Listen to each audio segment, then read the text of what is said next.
Hello guys, welcome to Efom TV. My name is Efom Hine. Today we are on a very exciting episode and I don't know how to express my feelings right now because when we started this whole journey of trying to make farming popular, trying to make agric popular, trying to make fish farming popular amongst the youth, we didn't know we were going to get to this stage where we'll be having such achievements and such feats in Ghana. And so if you are here for the first time, please click on the subscribe button, share our video and comment. You are going to love what we are going to show you today. Today we are on the biggest fish farm in Ghana, and this is going to be a catfish farm. And I have worked on a lot of projects, and I can tell you for a fact that I have not seen a catfish farm this big. This is going to be 150,000 capacity catfish farm. I mean, can you imagine? This is right here in Ghana at a place called Liberia Camp. That is, they call it Buduburam, on the Winneba Road in the central region. Guys, when I was first called to work on this project, I thought it would not happen because I didn't see a Ghanaian investing so much money, so much resources and such things in fish farming. But it is a reality, and I'm going to show you for the first time here on this channel what this investor is doing and what we plan to turn this whole place into. Come along with me and let's see what's happening here. So as you can see, this is, as I said, 150,000 capacity catfish farm. This is the first pond that I'm showing you here. Pond is 120 feet by 350 feet long. Wow, 120 by 350 feet, and the depth is 9 feet deep. Guys, there are minimum 5 ponds like this on this farm, and as you can see, this is a very big project that we have started here. We have already finished digging the ponds, 5 of them, and we are here to put up the finishing touches to the pond. As you can see, we are going to back up all the soil that has been dug up on the shores of the pond. So we are going to back it up and use it to level the rest of the land. As you can see, water has started collecting in the pond, but we are not going to depend solely on rainwater to fill this pond because this is a huge pond. So if you want to wait on the rains to fill it, as you can see, we are in August, but the rains are still not coming as it's supposed to be. You are going to be in a big trouble. So let me take you around the whole of this pond and see what we are doing here. You can see that we have created big dikes. And guys, the dike of an earthen pond is like the shore of the pond where we are working right now.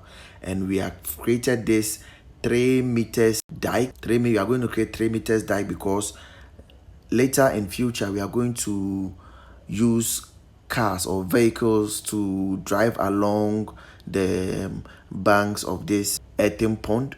So walking from one end of the pond to the other end itself is a challenge. So we are going to use vehicles to navigate our way around the ponds. Now this pond, or these ponds, all the 5 of them, are on a 40-acre land. The land size is 40 acres, and this is a huge pond that can take minimum 30,000 catfish. Now, if you have good water management system, and when we talk about an earthen pond, one of the ways that you can ensure good water management is by using aerators. So we are going to install aerators on this pond so that we can increase the stock density. When you have aerators, it means that you have more dissolved oxygen. It means that you can stock more fish in the pond. So this is pond number 2. Water has also started collecting in this pond, and you can see the dikes, as I said, nicely constructed. Dikes are supposed to be bigger at the base, and that's exactly what has been done here. and showing you around. This is pond number 2, and we are moving on to the rest of the pond.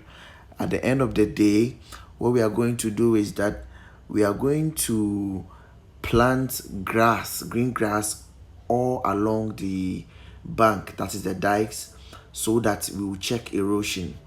We are going to also plant some coconuts and some mangoes all around the pond. So guys, we are talking about a major commercial farm or catfish farm that's going to be in Ghana. Now we are going to talk about the ancillary works that we are going to do, but today I just want to show you what we have started doing here. This is my biggest project that I have ever worked on, so I'm quite excited. As you can see, about the project. So we are working towards the third pond, and that is pond number 3. And as I said, we have 5 of such ponds that have been constructed here, and 9 feet deep. And this is not a small project, guys. This is a massive investment that the owner of this project has started, and I believe that we are going to see a lot of good deeds come out of this project, because jobs are going to be created. A lot of jobs are going to be created. We are going to increase the fish stock that we have in Ghana. We are going to have some exported, we are going to create other side businesses like a hatchery. We are going to create side businesses like a feed a plant. We are going to have a feed plant. That means we are going to produce our own feed, because you can't have over 150,000 fish and intend to buy feed for them. It is not sustainable. Or intend to always go and buy fingerlings. It is not sustainable. So we are going to have our own hatchery at this site. We are going to have our own feed plant at this site, and that's what we are going to do. So that is pond number 4 that we are heading towards. And you can see pond number 4 is actually the biggest of all the ponds. As you can see in just a minute. And there's a lot of work that has gone on here at this site. A lot of work, day and night, excavating these ponds. It has not been easy, but thankfully, I think the difficult part of the job has been done, though we still have a lot of work to do. Water has not collected enough in this pond, and as I said, we are not going to wait for rainwater or water from the ground to fill the pond.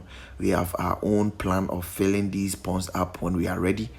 So the dike, as you can see, the soil is very clay, as it should be. It's a very clay soil, solid for concrete, solid for earthen ponds. And we are going to, just that it breaks, so we are going to plant green grasses to check the erosion. And then, as I said, we are going to plant other trees and other plants around the pond to check the erosion, and how air, ensure that we have a cool environment for the fish. And this is me. I just like to go to the field just to think and project and see how we are going to mitigate all the challenges that we are going to have on this fish farm, because trust me, such a huge project also presents a lot of challenges. So sometimes I just go there and then try to think about every possible challenge that we might have on the way and see how we are going to solve them one after the other. Now, on these ponds, we are going to have canoes that we are going to use in even feeding the fish, because these are huge ponds. We are going to have canoes in feeding the fish. There's a whole lot of equipment and machines that are going to be used on these ponds, aerators that are going to be used. We are going to have canoes that are going to be used. We will have big, huge pumping machines on site, and you just need to see the plans that we have.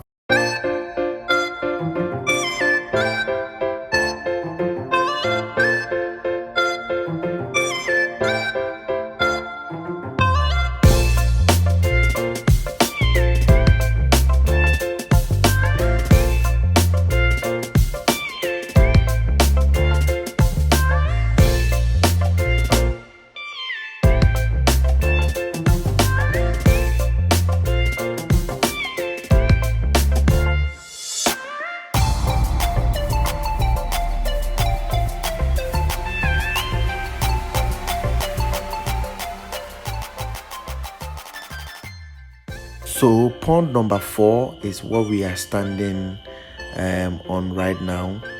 It is the biggest of all the ponds. It's just that we couldn't have the rectangular shape of as we had in the other ponds. We couldn't dig it in this pond, but we still like how it turned out. It's such a huge pond, and it's going to take the highest number of fish at the farm. We are also walking around pond number 5, and as you can see, pond number 5 actually the smallest of the ponds. Pond number 5 is the smallest of the ponds, but it is still huge in comparison to all the other projects that I have worked on.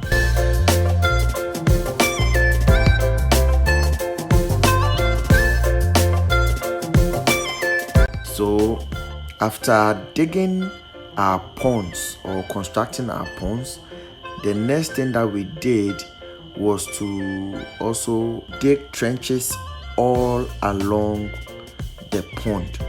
Now, after creating your earthen pond, you must provide or construct a trench, or let me say a gutter for easy understanding, where water is going to pass.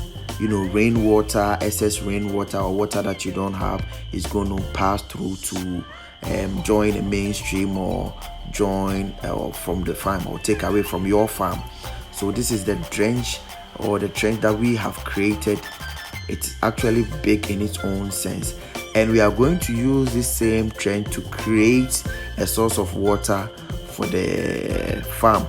I'm going to show you how we are going to do that when the construction starts. I'm not going to spill all the beans here, but I'm going to wait until we are constructing that, and I'll let you see how we intend to do that. So we've created this trench all around the pond or along the pond from start to finish, and it passes through the whole of the land, so that anytime it rains, it will not come and then overrun the ponds, our main ponds, but it will pass through the trenches and then into where we have directed into. So this is pond number 4. Like I said, it is the biggest.